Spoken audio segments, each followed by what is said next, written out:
Welcome to our webinar on response to intervention and caseload management.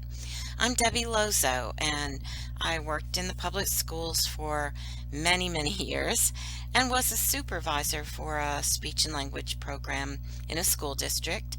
And after leaving that, I became a consultant and am working for Cobb Pediatric Therapy Services, who of course is sponsoring this webinar.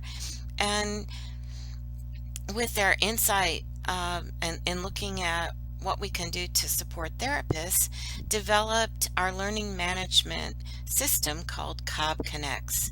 So if you've just logged in to Cobb Connects for the first time, I just want you to know that there are lots of resources and webinars and great information to take advantage of to help you be successful in your school this year. The other logo that you see at the bottom left-hand side of the screen is called JUMP. And for a number of years now, Cobb Pediatric Therapy Services has offered webinars once a month, and we call them JUMP, kind of like jump in and get excited about the school year and jump in and learn what you need to know. And so as we developed Cobb Connects, we added something called Jump Anytime. And that's what this webinar is. It's a webinar that runs for a month for ASHA CEUs, and you can take it anytime it's convenient for you, 24/7. So we want to kind of distinguish that from our previous jumps, which were live and only occurred one time a month for 1 hour. So we're hoping that you'll really take advantage of these jump anytimes and take them at a time that's convenient for you and earn ASHA CEUs. Okay, ASHA requires that we provide a disclosure statement, and really the only thing you need to know is that I'm an employee of Cobb Pediatric Therapy. And then our learning outcomes. From viewing this webinar, we want you to be able to list key components for response to intervention and how it impacts the speech-language program in the schools. Describe at least one role in the RTI process for SLPs in each of the 3 tiers, and identify 3 helpful resources or tips for implementing the RTI process, and identify at least 2 service delivery models that could assist you in effectively serving students on your caseload while also participating in the RTI process. So you might say, okay, what is this thing called response to intervention?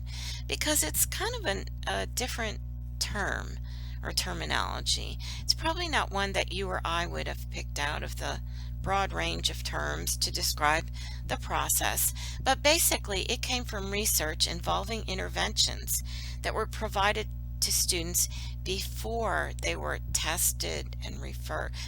referred and tested for special education. And remember that speech language services are under the umbrella of special education, and all the laws that apply to special education apply to speech and language therapy in the schools. So what were they saying there? They were saying that sometimes maybe teachers would or personnel in the school would notice a problem and just jump to the automatic conclusion, this student's probably a special ed student, probably has a disability, I need to refer them. And then a lot of testing would occur, and then they would find that maybe that student really didn't need special education, or maybe they did, but a lot of times there were inappropriate referrals. And also there was a lot of a lot of efforts that were futile or not needed. And then I think eventually folks in different states also came to the conclusion that before you say this student has a problem or a disability, you need to do some interventions with that student, provide some supports in the classroom, because maybe if we did a few supports, then we could alleviate the problem and there would be no need for all the extra testing, etc., to evaluate a student for special education. So as speech language pathologists, we have to kind of think of that broad picture first, in understanding the process, and then kind of narrow it down to how it relates to us and speech and language therapy. So the movement for this response to intervention came from concerns regarding placement in special education. The federal government and the states track the number of students who are eligible and receive services in different disability programs through IDEA. And they saw a huge growth in the population of students with learning disabilities. And that was a concern. Why was that population growing faster actually than the normal population? Why was that growing so quickly? Maybe there's some inappropriate diagnoses or identification with that. And then there was a concern that maybe some kids were not receiving effective instruction. So they might look like they're learning disabled in reading, but maybe it's because they didn't get the instruction they needed to learn reading. And there are a variety of reasons why that might happen, including, the ineffective teachers, as well as students who miss too many days of school and other things. And then there was a concern with disproportionality, that there seemed to be times where, or places in school districts where too many students were being identified for a certain category with a certain ethnic origin. So, like maybe too many kids were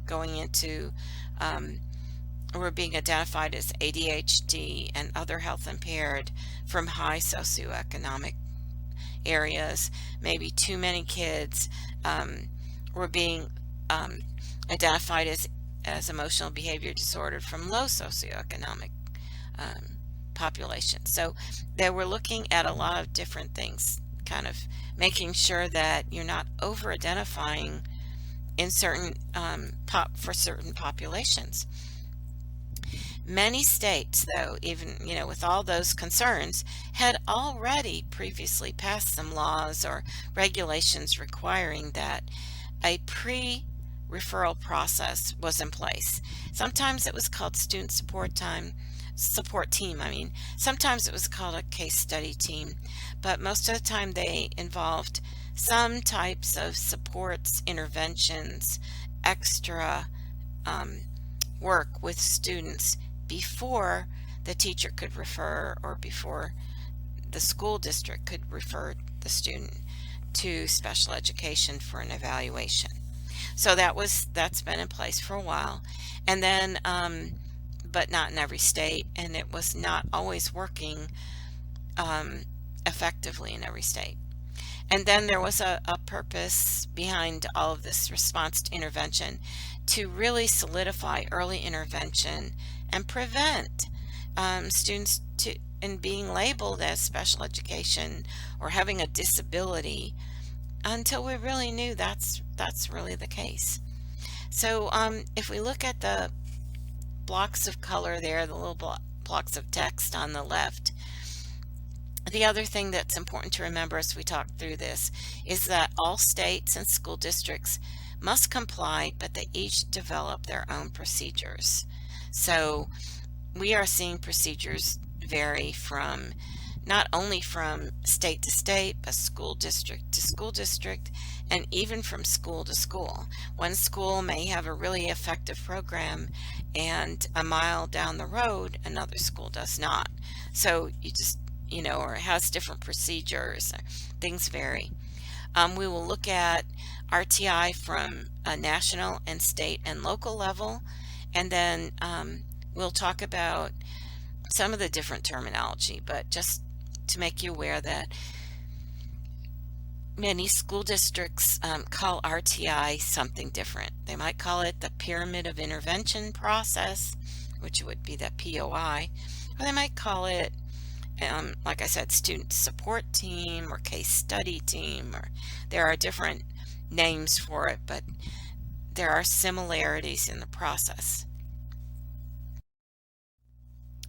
Okay, so just a few more things on response to intervention. The fact that it is an early detection and support system that identifies struggling students and assists them before they fall behind. There are specific supports provided to each student, and then they use the data from the interventions, how the student's progressing, to assist with identifying the learning problem or the speech and language problem. It should be a regular education initiative to provide support as soon as a student shows signs of academic, speech and language, or behavioral struggles. And then based on a team approach and the problem-solving model, they would use that data to make a decision whether the student needs more support or a referral for an evaluation, etc. So in this whole system, progress monitoring is the key. So many states use this pyramid as a graphic organizer or a way to look at what systems are offered. And this pyramid has 4 tiers, but nationally, most systems have 3 tiers. And we have, in our company, COP Pediatric Therapy Services, we have a large number of therapists in Georgia, so I included Georgia in the tiers. But let's talk about them. Again, they're trying to provide levels of support, and that was probably missing in the pre-referral processes that existed before response to intervention, and really defining what would happen in each tier. So we start out with the general education classroom, which is the purple part, and the teacher teaching whole group, but also using differentiated instruction and best practices and working with diverse groups to help all students achieve. And let's say that the classroom teacher sees that there are some students who are struggling. Then the classroom teacher might start, looking more closely at those students and begin to think about whether or not those students need to go to a more intensive program, closer monitoring, and put them into what is called Tier 2. In Tier 2, we look at smaller group interventions. They bring each student's case before a team, and it could be called an intervention team, an RTI team. It could be by grade level, it could be multiple grade levels. Just every school organizes it a little bit differently. But there's usually a team leader who sets everything up, and the teachers who bring students to the group to study or to look at, more closely on interventions, brings a bunch of background information on those students with them, testing information, history. It's like a case history, actually, that they bring to the team. And they discuss it, and they talk about also what interventions they've tried so far. If the team feels like this is a real concern, they will help the teacher develop some interventions. An intervention plan, actually, is what I should say. And it's usually 1 to 3 interventions, and the teacher will implement those and take data on it, on their progress, and then bring the student back to the team to review. And again, what we're usually looking at here are smaller group interventions where teacher may take a group of kids who are struggling, pull them aside and add some extra practice or repetition or reteaching or extra strategies. And that applies to all grade levels. So we can kind of think that through. It's a little bit harder in high school and middle school, but there are opportunities for that. And then in Tier 3, If a student's not making progress through the extra interventions that were developed in Tier 2, the Tier 2 team would review the progress and possibly recommend that student going on to Tier 3, which is more intensive and more individualized. So the student may receive more opportunities or more intervention. So maybe the student was just getting interventions twice a week. Now maybe they get 3 or 4 times a week or daily, or they increase the time. If it's only 20 minutes, now it's 30 minutes, or so they increase the intensity by looking at that, as well as individualizing more of the targets and goals. And that does not mean individualized does not necessarily mean one-on-one teacher and student, but it could mean reducing the group even more, or just, like I said, increasing the frequency or the amount of time. And so then the team would, after a period of time, review the data on how the student is responding, just as they did in Tier 2, and then make a recommendation, whether that student needed to go up, needed to be referred. Actually, when you get to Tier 3, then we're looking at, do we refer officially for an evaluation through special education and the psychological services, or do we just maintain and keep doing the interventions we've been doing? So in all of these things, we're looking at doing what's right for students by maximizing instruction before there's a decision that the problem lies within the student and the student has a disability. We look at things like decreasing group size, increasing the amount of interventions, using flexible groups, and we apply it to behavior as well.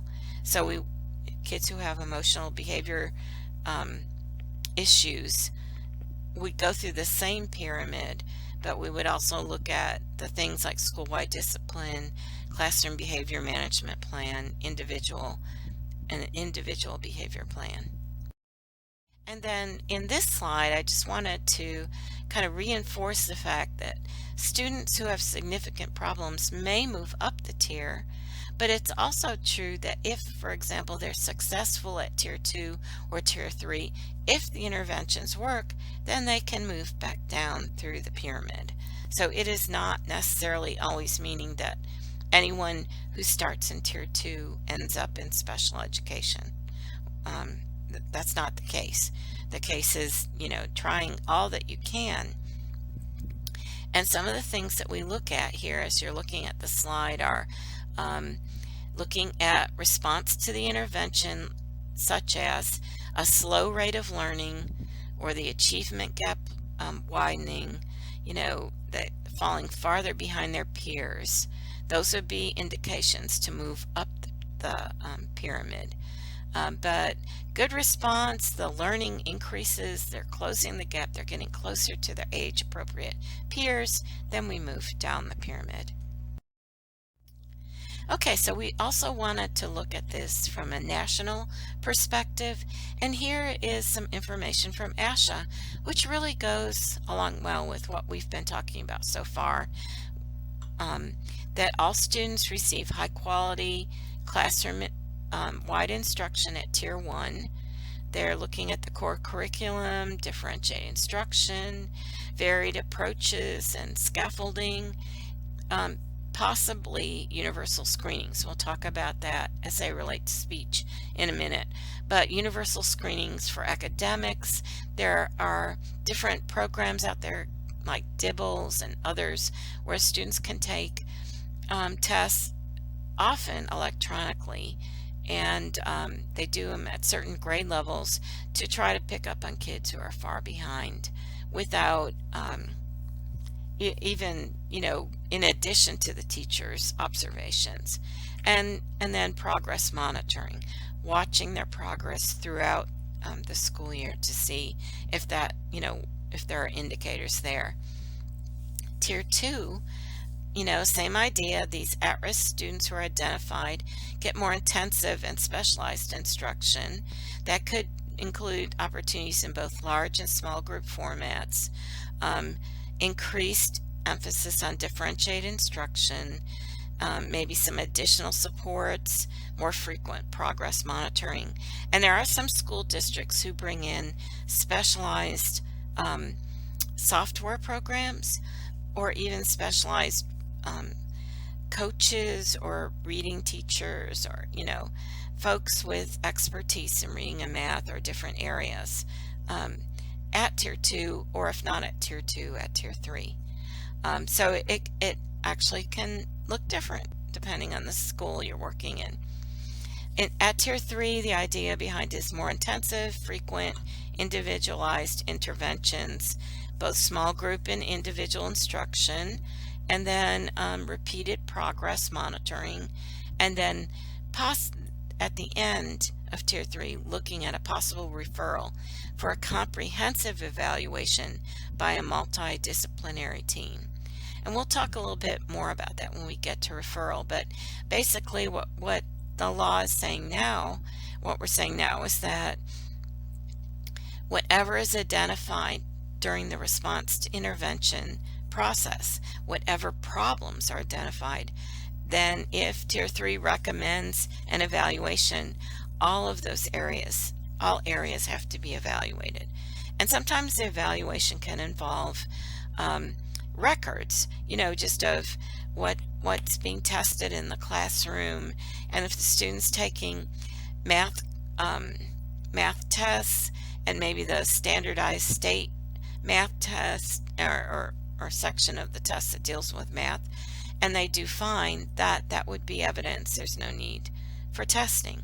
But if there are low scores on those types of tests, low scores on the unit tests in the classroom, low scores on the intervention that are being done, then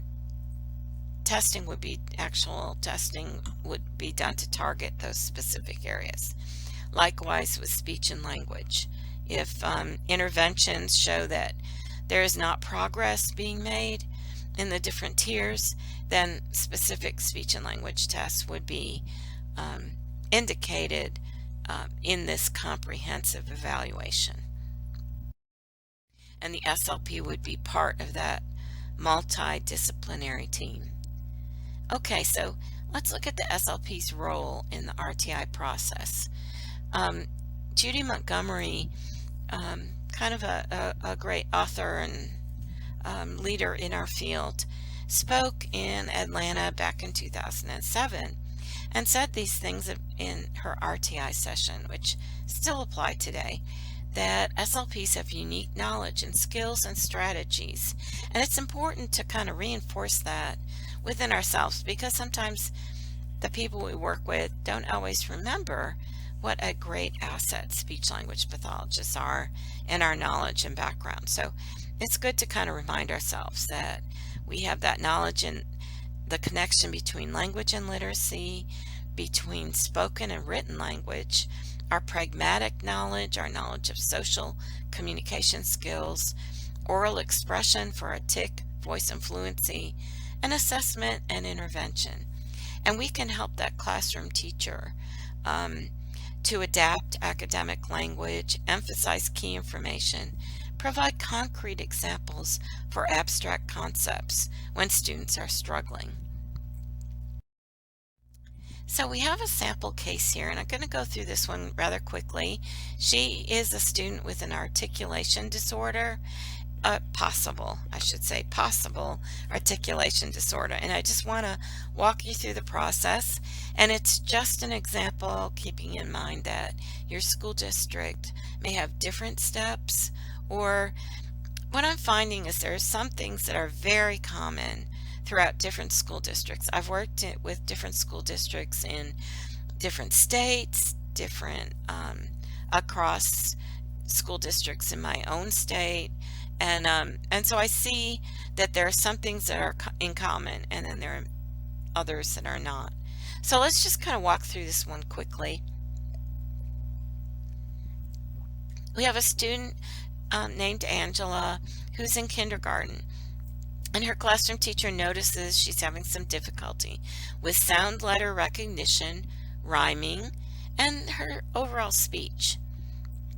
So the classroom teacher contacts a parent for a conference and discusses that with the parent. She explains that she's going to be she's going to be investigating and monitoring progress for a while, and that she's going to get back with the parent on any things the parent can do to help. So the classroom teacher provides center activities that focus on the areas of difficulty, and she's lucky enough to have an SLP who comes into her classroom once a week and co-teaches a lesson. So the classroom teacher and SLP consult, they review a sound development chart, and then the classroom teacher does a sound screening using an instrument given to her by the SLP, where the student says a sentence, the teacher says a sentence, and the student repeats the sentence, and the teacher circles the words that sound funny. And she determines that Angela, by doing this and consulting with the SLP, they determine that Angela has a problem omitting endings of words or final consonant deletion, and it's really impacting her intelligibility. And then the classroom teacher fills out a number of checklists required by the county that involve academic functioning as well as speech and language, and she brings all of that to the Tier 2 team meeting. Here's an example of a sound development chart. Again, this is just what one county was using. They looked at research on sound development and then went a year farther for the allowing that normal development. So they're saying that if usually a sound is developed, W is developed by age 3 or 2, actually age 2, then they're going to wait another year to give them time to develop it, and it should be there by age 3. So that's one way of interpreting things, but a committee worked on this and reviewed research, and I think that's what is important here, is that different school districts will have their own charts, and when they do this and review literature or research, as long as they can back up their practice and their reason for doing this with research, then usually it stands. And I would say this school district had challenges and they stood. That the school district was fine because they had research to back up their decision. And then you look at also the other considerations that help them to decide if this is a problem that needs to be worked on in RTI. Okay, so the teacher, one of the common checklists or forms that the teacher has to fill out is the speech language referral, and this is to RTI, not to the speech language program. So in this referral program, the teacher mentions, of course, some background information, that English is spoken to the home.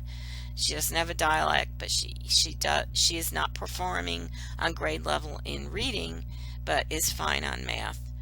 The reason for the referral for speech and language is a problem with articulation, and then she mentions all the characteristics, leaving off ending consonant sounds, substituting one sound for another. She's difficult to understand 50% of the time. She's embarrassed or upset by her speech difficulties, teased by other students, has difficulty discriminating sounds and words. And the teacher feels that her ability to succeed in the classroom is negatively impacted by her speech difficulties. So what we often call this, as we look at this, is building a case for an educational impact, which is required for eligibility in the public schools. And so we see those things that the teacher checked off as an initial way to start indicating that educational impact may be affected by this speech and language. Then this particular school district required an observation sheet from the teacher, and the teacher was describing the concern that children tease Angela about her speech, and Angela sometimes gets frustrated and gives up and doesn't talk when she's not understood. And so she mentioned concerns. One 1 and 2, and some dates. She mentions that she didn't always jot down the dates, but these are ones that stuck out, that she could remember. And she said that, someone, there were children were at a center, and a boy said Angela could play the baby since she talks like a baby.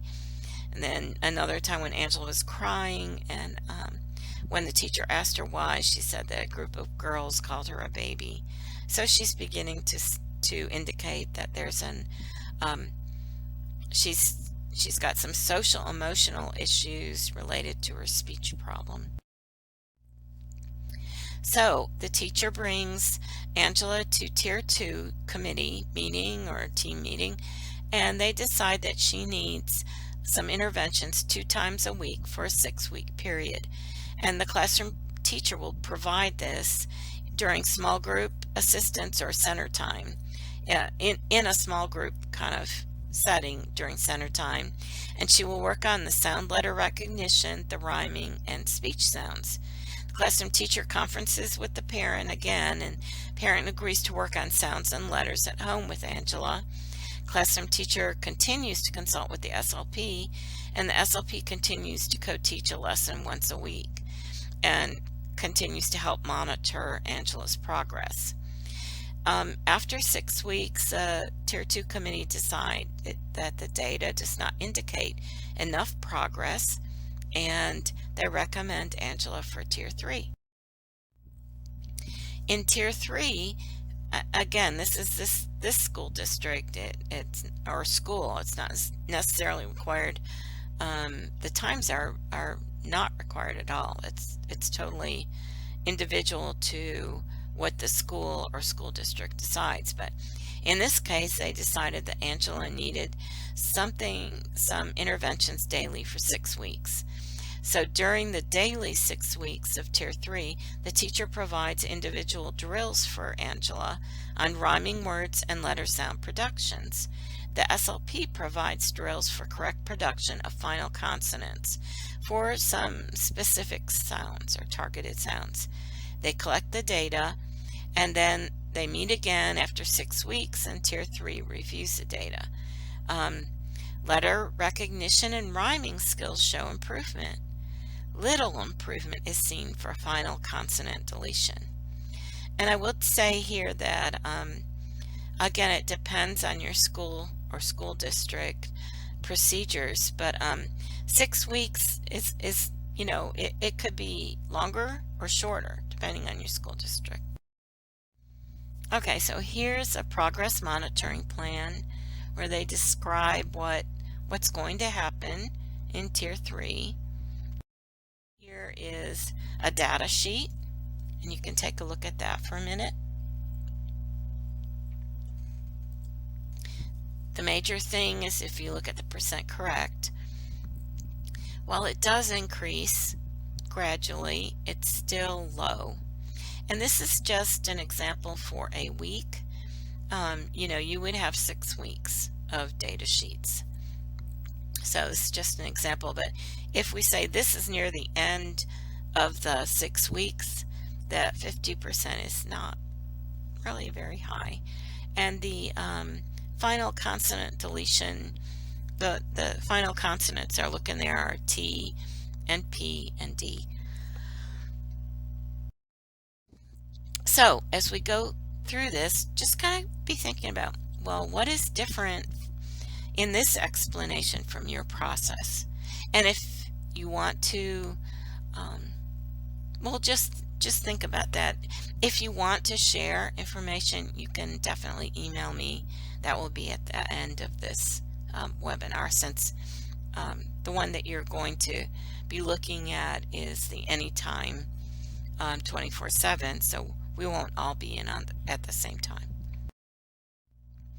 So in looking at RTI issues, I work out of the state of Georgia, and I worked with this group called Go SSLP to send out a statewide survey in 2012.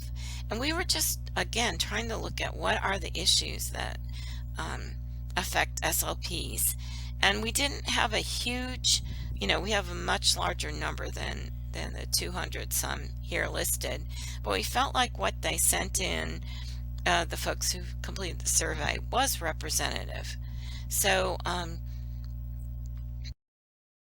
so I want to share just a couple things from that survey from 2012.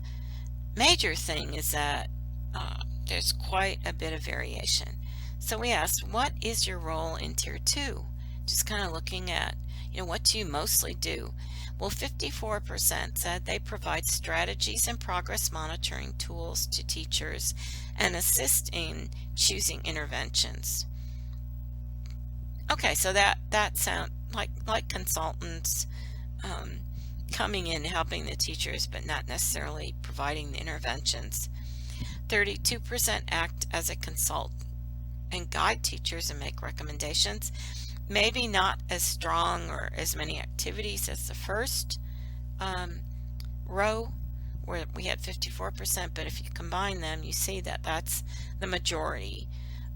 Somewhere around 86% are going in and helping teachers.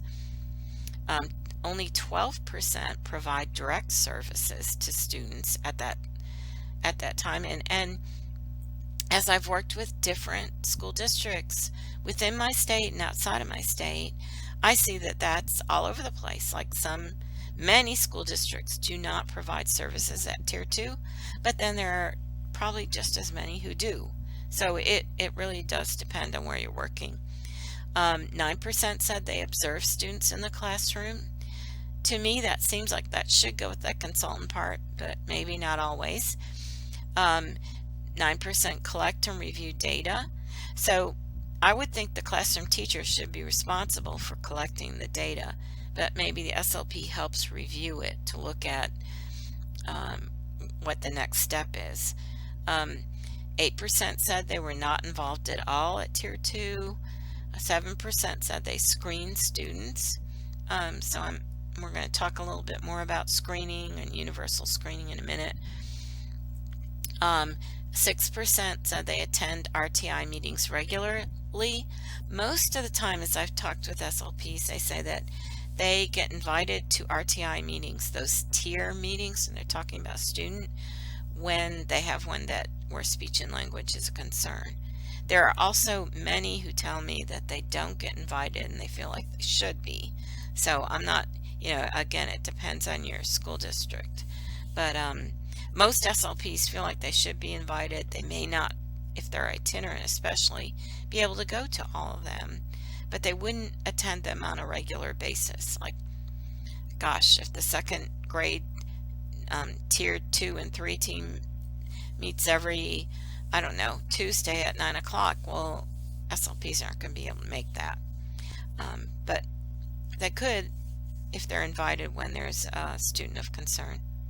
And then 2%, only 2% said they demonstrate interventions. And that might be an area we were talking to our Georgia SLPs to increase, to be more willing or find a time or work with the teachers to show them what to do to provide the interventions.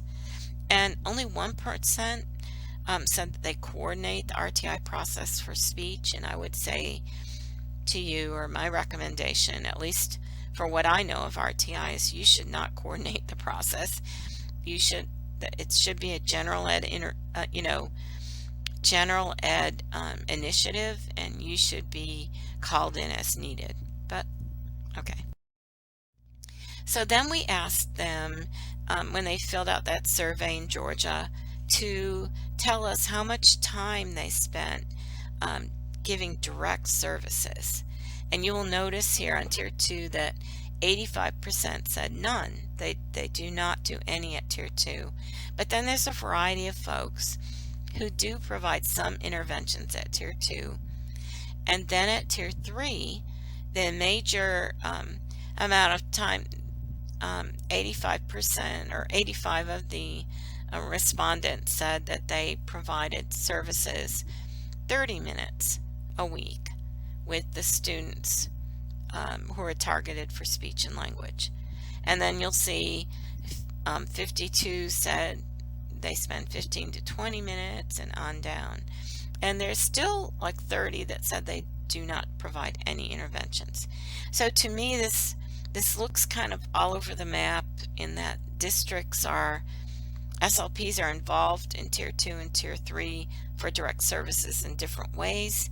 But there is certainly a trend that there's less services provided, direct services provided at Tier 2 and more direct services provided at Tier 3. So then I looked at nationally, what does ASHA say about the SLP's role in RTI? Well, they talk, you can take a look at these, and this is from a couple publications I will talk to you about in just a minute. But they do say that in Tier 2, in-depth screenings, analyzing curriculum materials, and maybe suggesting modifications and adaptations, pre-teaching or reteaching concepts, short-term instruction in the classroom or in another setting, participating in progress monitoring. So that's Tier 2. Tier 3, more frequent individualized instruction, more intense assessments, and then identifying factors that may indicate a need for referral for a multidisciplinary evaluation. So very similar to what we've talked about so far, provided by ASHA. Another resource that you have is called the Go SSLP Model of Pyramid of Interventions, and this is available on the GoSSLP.org website, and I believe also we have it on Cobb Connects. Actually, I developed this list of interventions when I was working in my school district, and then shared it with our state organization, and so various people have provided input. So I feel confident in sharing it with you in that I originated the document, and it is free up on the GoSSLP website.org. But what we did is look at language, artic, voice, and fluency, and then tell you what the general education teacher might do, what the SLP's role could be, the materials you might need, and any comments.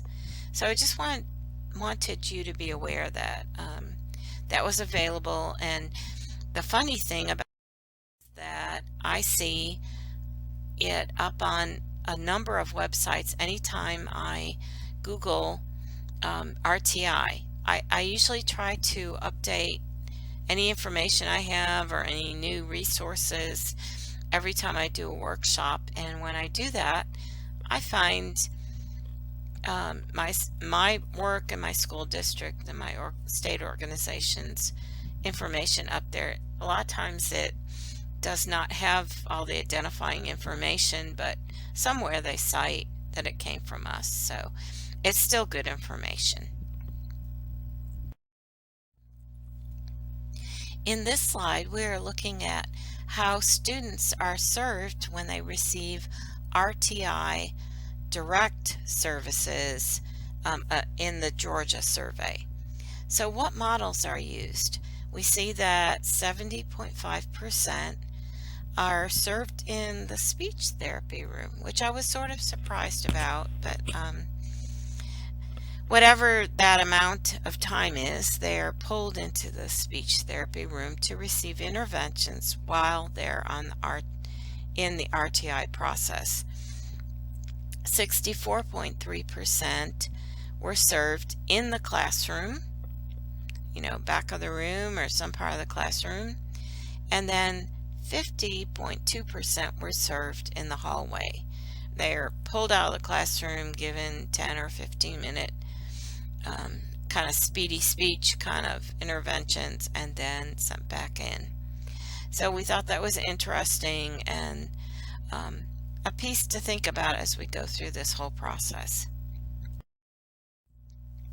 I also wanted to talk for a minute about universal screening, the fact that many school districts implement it, and they screen a whole grade level for example, for reading and math or student achievement. And when they do that, they identify the lowest functioning students, and they usually have some kind of cut point or cutoff point, and then those students become Tier 2 students.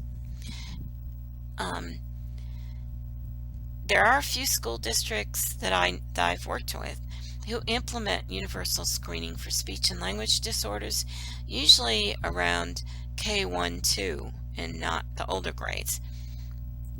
And then there are some who implement screening as part of the tier system when the students are in Tier 2 or Tier 3.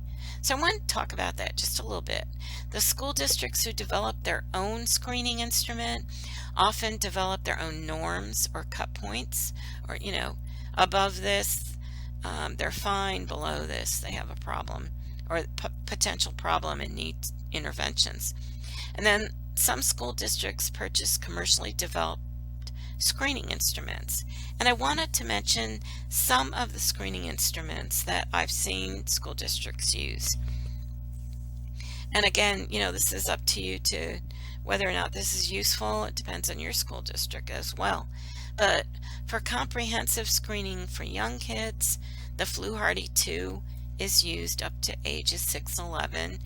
There is a speech ease screening inventory for K1 because if school districts do universal screening, it's usually in the early grades, not later on.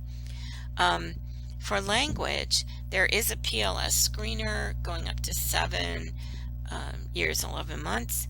The Self-5 screener, I'm seeing a lot of people using that more often, ages 5 to 21 and 11 months.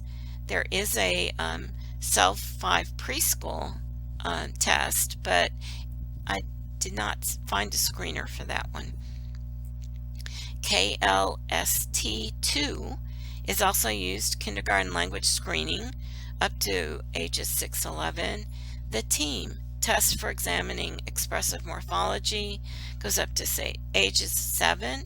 So if you see someone who has more morphological issues and syntax morphology, that's a good test. The adolescent language screening test, I have not personally seen that myself, but I saw it in the catalog for ages 11 to 17. And then there are some pragmatic screening forms that actually the Self-5 has the real Self-5, the total test, has a pragmatics observation and also a protocol that you can use. And it's not that long, so that's a good thing. But if you want something really short, we have the pragmatics language observation scale going up to age 17-11, and then also the pragmatic language skills inventory for ages going up to 12-11. So there are some things, and I only listed the ones that are 15 minutes or less. But I bring that up because you may want to be looking at that at some point to help further delineate who needs to go on up the tiers for language, because language is difficult. Okay, so then in our screening for the Georgia survey, we also asked who uses commercial programs. We thought that would be a good piece of information. As you can see, 58% do not use commercially developed programs, so they have lists of strategies that they use. 35% use commercially developed programs, and those programs are, the most common ones are Articulab, Here Builders, Start In, Aerobics, Bridge of Vocabulary, and Speedy Speech. So just mention those, and I'm sure that in your district you probably have some other SLPs who would recommend some more. I did want to mention, sorry, one more thing, that they have strategies for Tier 1, Tier 2, and Tier 3, as well as some common suggestions for accommodations or modifications in the classroom, and a list of um, kind of best practices strategies that could be used at any age.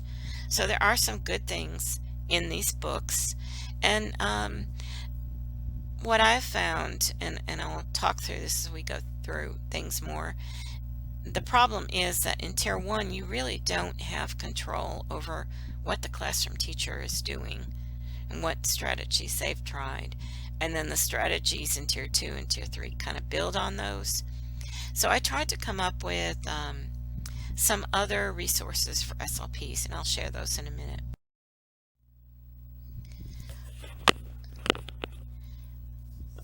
We want to be smarter about how we deal with RTI.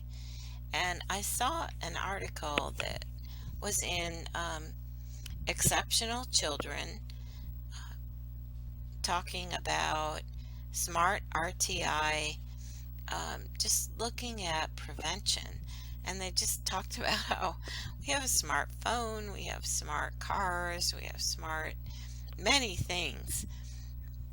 And we need to be smarter about looking at our procedures for RTI.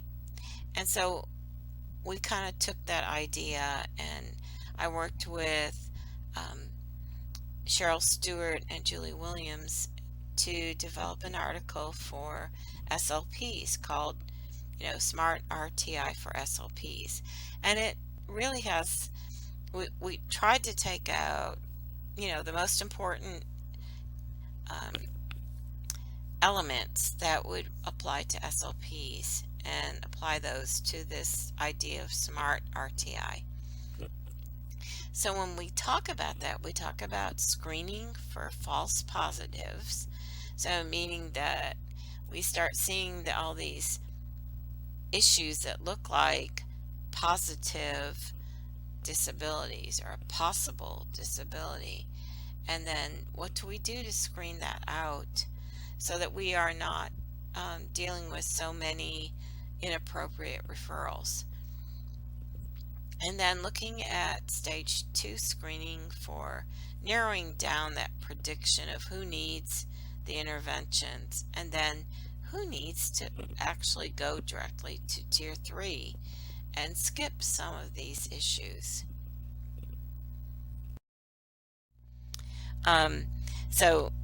So when we talk about screening for false positives, consider additional screening instruments to determine if students are not likely to grow out of problems. You can look at, like we said, the language screenings, or developing your own screening and having cut points. Then we talk about going directly to Tier 3 for special ed eval, that there are times when evidence indicates a need to move directly to Tier 3, especially if there are medical issues. Like if there's a voice problem, you want to get the medical evaluation out of there first, and it depends on how your school district handles it. Ours has we fill out something describing the voice problem, parent takes it to their pediatrician, then they get referred to an ENT or someone else to take a look at it. But your school district may have a different procedure. Then looking at fluency disorders and the fact that you can't really expect classroom teachers to do fluency therapy. They can do some interventions that impact the environment in the classroom, and some wait time, and some things that would encourage fluent speech. But you probably don't really want to go through all the tiers if someone has a fluency disorder, and you can document why. And then if you have kids who are severely unintelligible or nonverbal, or those are the kind of kids that you move more quickly. You provide interventions while you're moving through the system, so that they're not waiting 6 months to get into speech and they're nonverbal. I mean, I think most school districts have ways to speed up the system, but if you don't, I'm just mentioning these. So think about your school district. Compare it to the roles and procedures that we've talked about. Do you see any suggestions for your school district? Now, it's true that if you're new to a school district, you may not want to, that may not be the first thing you need to do is go tell them how to change their RTI. But work through it and jot down these ideas. And later on in the school district, you might share it with someone who could make a difference. This is the Go SSLP website that I have mentioned several times, and the fact that it has resources um, on the left, if you check on those, for RTI and Common Core state standards. One of the other things it has are charts that help you see across grade levels what the standards are, and they go from kindergarten to 5th and 6th through 8th and 9th through 12th.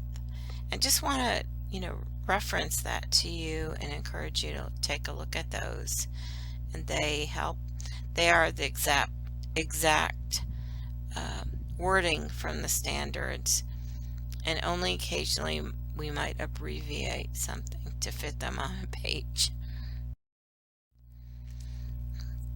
Okay, so we want to look at some resources that would help you, especially with RTI process and language. So we have some language checklists, and there are two different types of checklists that we have for you. One uses the language of the standards, and then the other looks more at language development, but aligns it with the standards. We'll look at both those, and they are on Cobb Connects, and they're based on the Common Core state standards. So these checklists that I'm mentioning have all of the Common Core state standards language, and they're just grouped according to listening and speaking, vocabulary, language, and reading. So what's important about this is that classroom teachers should relate to this. These are the standards that they're teaching. They're listed from kindergarten through 8th grade. That would be the thing, that they are not there for 9th through 12th yet. Part of the problem with that is that they're so complex that it's hard to list them. But as you look at this, then you can see that what the skills are, and if they're average or below average, and you could choose to use this or not use this. This is up to you. The one thing that would also be helpful is that because they list all the language skills you need to really be focusing on for each grade level through 8th grade, that you might just put this in your lesson plan notebook and just kind of think about every time you plan a lesson or you develop IEP goals, you kind of look at what's important for that grade level. This form is related to the form before it. They're kind of could be front and back, and this is when you might want to interview the teacher and look more closely at the skills that a student is missing, especially when you see a teacher says everything is below average. But oftentimes when you sit down with a teacher, you can find strengths and weaknesses, and that's what we are looking for here. Then we updated the language checklists that were based on the Common Core. Actually, they were based on the Georgia performance standards, and went in and updated them based on the Common Core state standards, knowing that even if your state doesn't use those or accept those, these are really basic language skills that anyone, could support. We grouped them for grade levels based on the resources that ASHA provided. So now we have K through 2, 3 through 5, and then the adolescent language group, we used other references to develop. And then these skills make it easier for you to identify weaknesses in whatever language area that you're dealing with. So here is an example of the language skills for K through 2.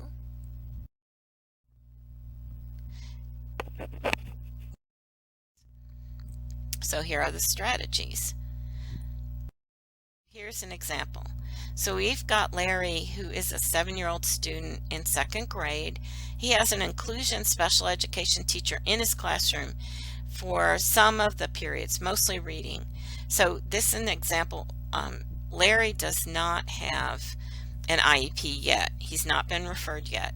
But there are some other kids in his class who do have IEPs, and the special education co-teacher is in there for them.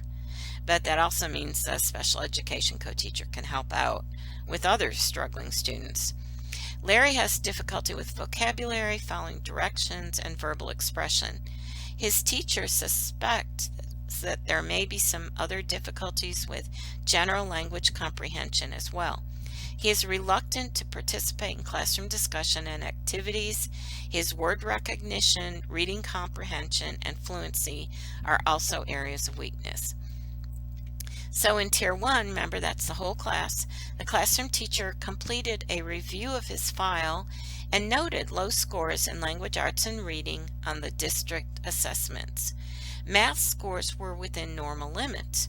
Recognizing his areas of weakness, the classroom teacher started a file to document specific instances when Larry was struggling and strategies and outcomes that she implemented.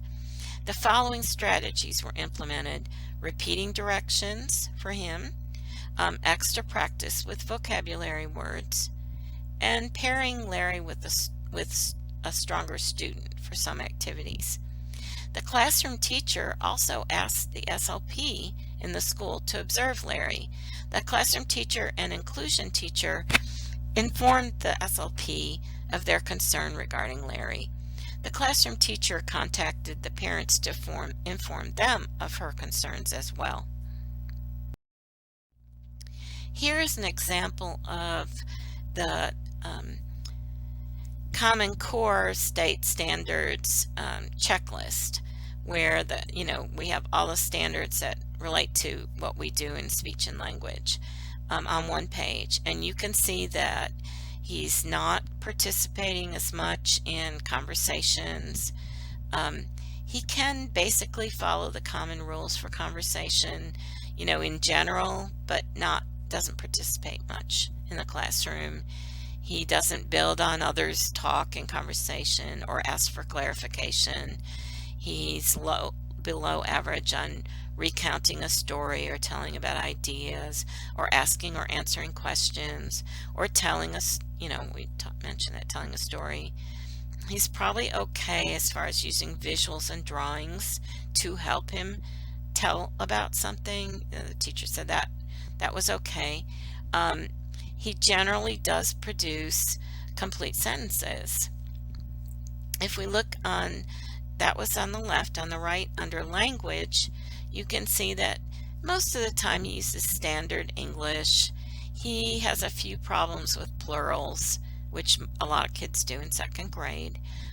He's okay basically with pronouns and past tense and adjectives and verbs, although they're kind of sparingly used. But his sentences are very simple. He has trouble like generalizing spelling patterns, and he doesn't always follow oral directions, and especially if they increase in the number. For vocabulary, um, he's not really learning multiple meaning words. He can do kind of on average, considering this is just October, he is getting the meaning of the words that are taught in class, like multiple meaning words and new words, and he's starting to get root words and prefixes, although they have not covered that a lot in class yet, so she feels like he's on average with those. So for teaching a lot of things in vocabulary, he's kind of okay there, and it's also still the beginning of the school year. He does have trouble with the new words and phrases, using them in discussion and reading and talking about them, so that's still a weakness.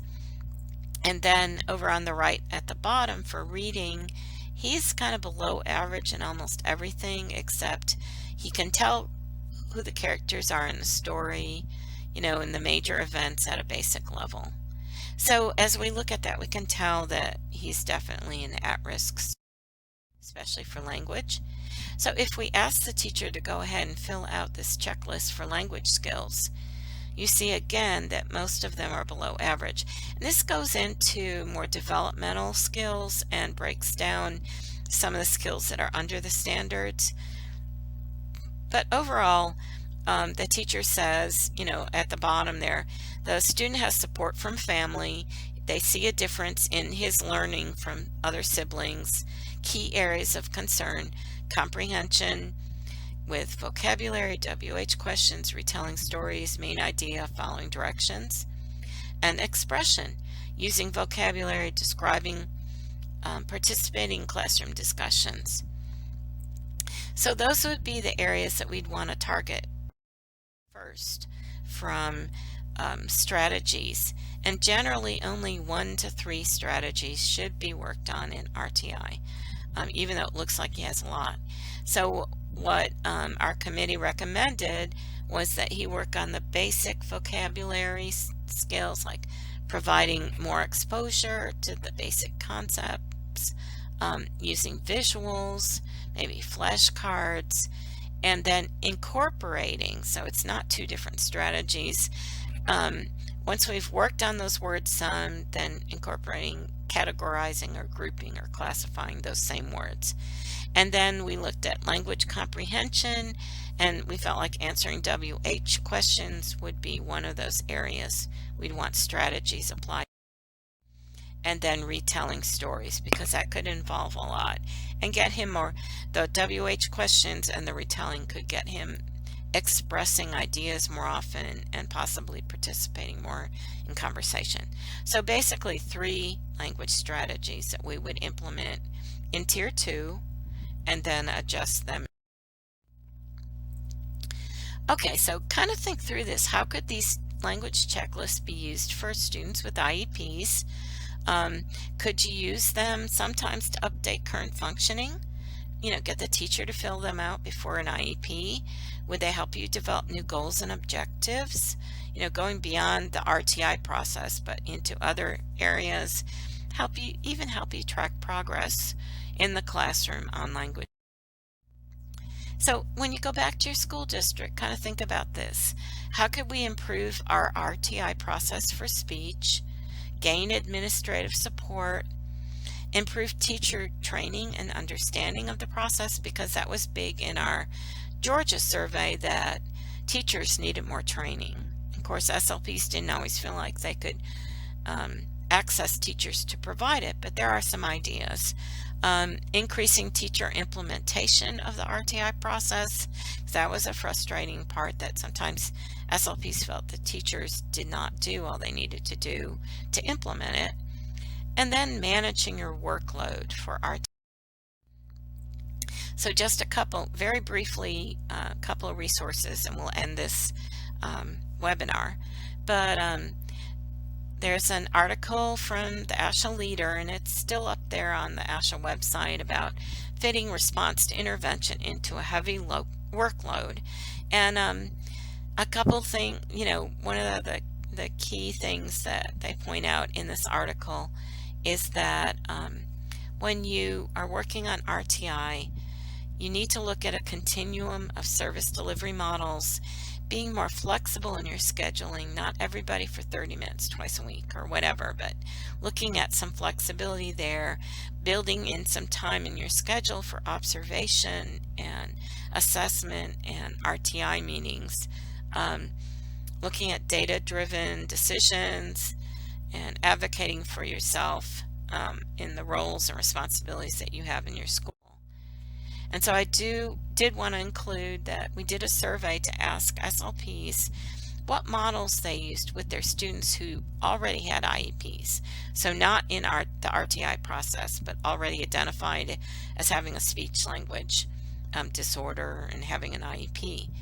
And you can see there that the huge majority use the traditional model, which is like pull out 2 or 3 times a week, or 1, 2 or 3 times, I should say.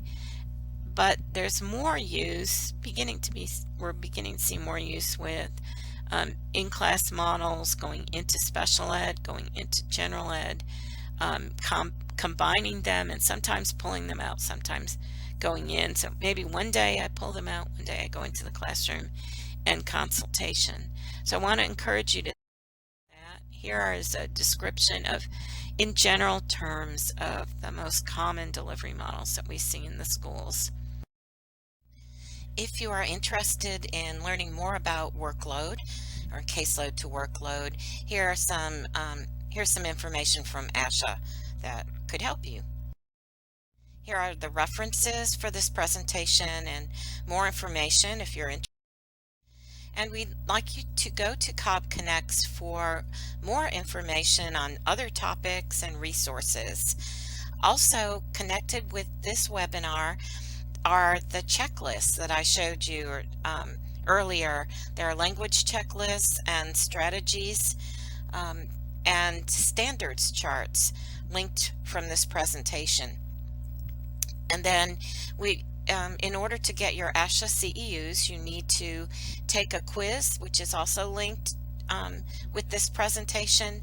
And after you complete the quiz, then you will be eligible for the ASHA CEUs.